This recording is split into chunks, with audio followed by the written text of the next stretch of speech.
There's nothing like a good night's sleep. You awake and feel refreshed and ready for the day. But for millions, the night is spent snoring and tossing and turning and gasping for breath.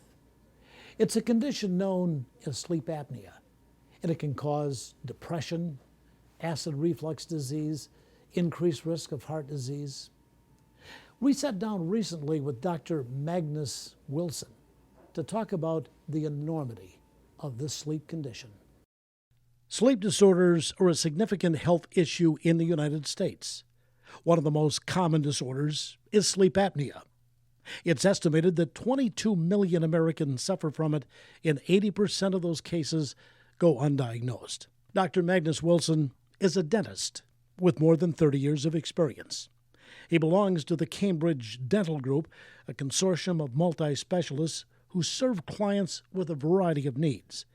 One of their disciplines is the testing and the treatment of sleep apnea through the use of oral appliances.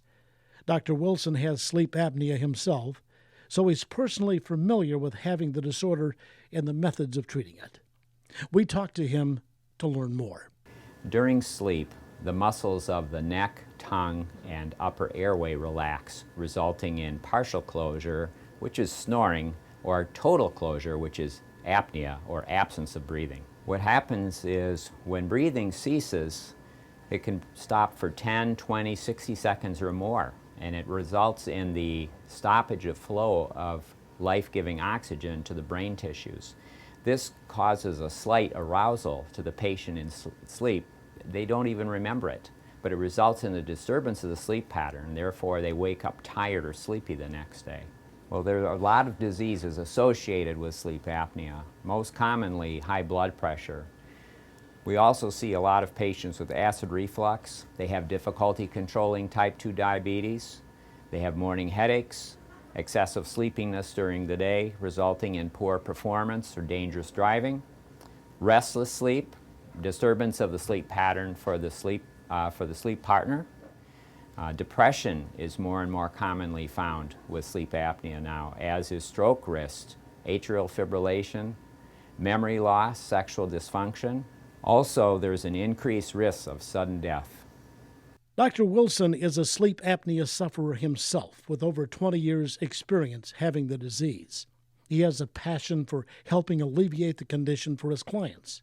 Here, Dr. Wilson explains the evaluation process of a sleep study and how the course of treatment is determined. When someone shows the signs or symptoms of sleep apnea, we arrange a home sleep test for them. We will then get the sleep test graded to determine the severity of the sleep apnea. We partner with our physicians and sleep specialists to determine the best course of treatment for our patients. Once the patient's sleep study is graded to determine the level of apnea, we'll choose the appropriate direction for treatment. There are several treatment options. For mild and moderate, first-line treatment today is dictated by the standard of care is a modern custom-fit oral appliance, which moves the jaw forward to open the airway during sleep. For patients that have severe apnea, first-line treatment is still the CPAP, which is a machine that blows air down the throat. But unfortunately, we find that up to 50% of the population can't wear their CPAP or can't wear it enough hours to be effective, and that's of great concern to us. Many of those patients will then turn as an alternative to an oral appliance, which is acceptance rate is closer to 80% by current estimates. One of Dr. Wilson's goals is to get the word out about alternatives for the patients who can't use a CPAP machine. It's very important for us to develop relationships with our physicians in the community, because what we want to do is spread the word about the alternatives to their patients that cannot wear a CPAP. There are many, many patients, as we talked about earlier, that cannot wear a CPAP, so we want to be able to offer our colleagues options for them. Jennifer Carter has been working with Dr. Wilson as a dental assistant for over 10 years. We talked to her about her role and experience in administering home sleep tests.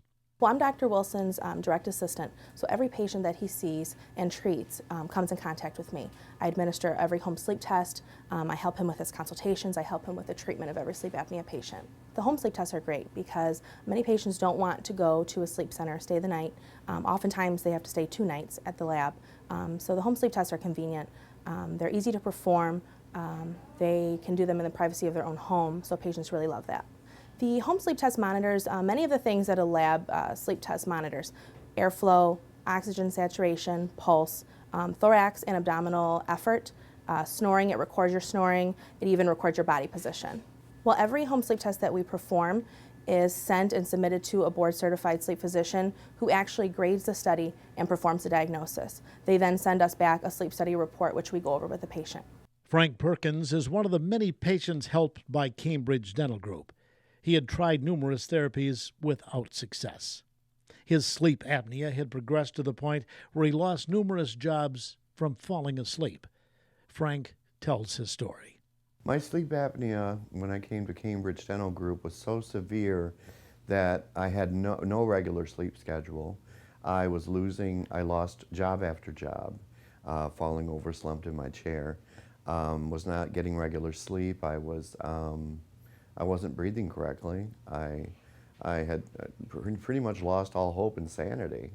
But there was hope, Frank explains. The treatment came when a friend suggested that I see a sleep therapy doctor, and I visited one in West Bloomfield that was recommended to me.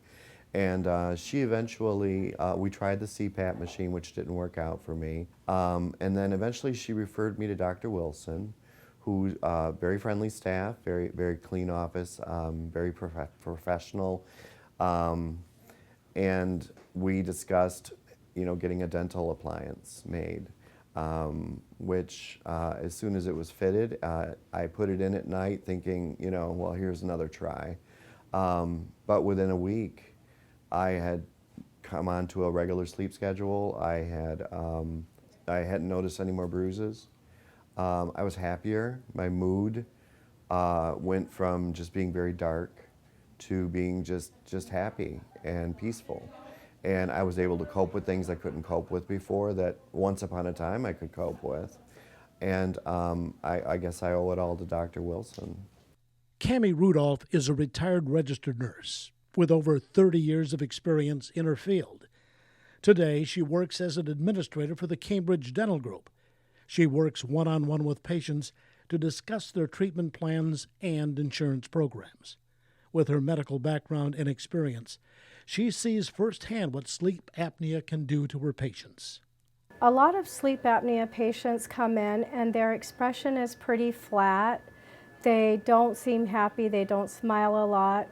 A lot of them report that they're on depression medication. There's a huge population of patients with sleep apnea that also have depression, which makes sense to me because how do you feel when you haven't had a good night's sleep for one day, let alone every day of your life?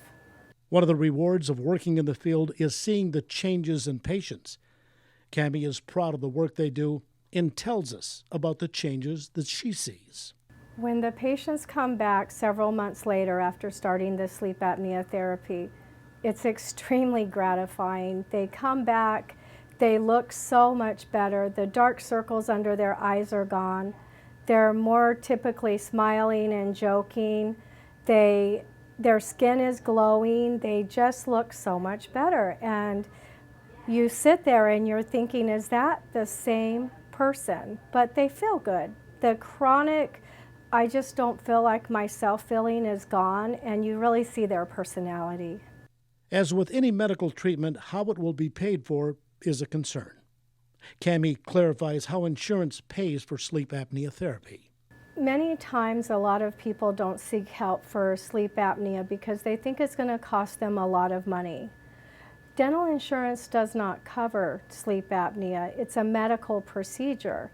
That's why we have to follow all of the medical requirements to treat these patients. But what they really don't know is that medical insurance typically covers the sleep apnea treatment.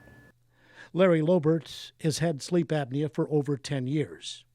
He told us about his experience being a patient with the Cambridge Dental Group. Bring a mini sleep study, and so rather than going through the big sleep study at the hospital, a home kit to do a measurement of your apnea, it's very convenient, and the customer service exceptional. They seem to be really concerned about doing it right. So, what effect has the oral appliance had on the quality of life for Larry? Oh, it's outstanding. You spring out of bed in the morning, you feel rested, you feel like you haven't been beaten up during the night. It's terrific. Ken Clarkson has been affected by sleep apnea. He spoke on how the condition has impacted his life. Sleep apnea affected my life by interfering with my personal relationships because I snored so loudly that it was impossible to sleep with anyone.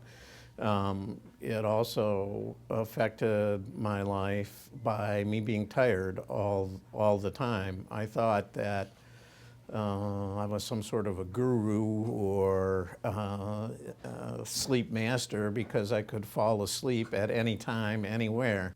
Ken has noticed a difference in the way he feels since he's received his oral appliance. He has recommendations about what to do if you suspect that you or someone you know may have sleep apnea. I've had much better sleep.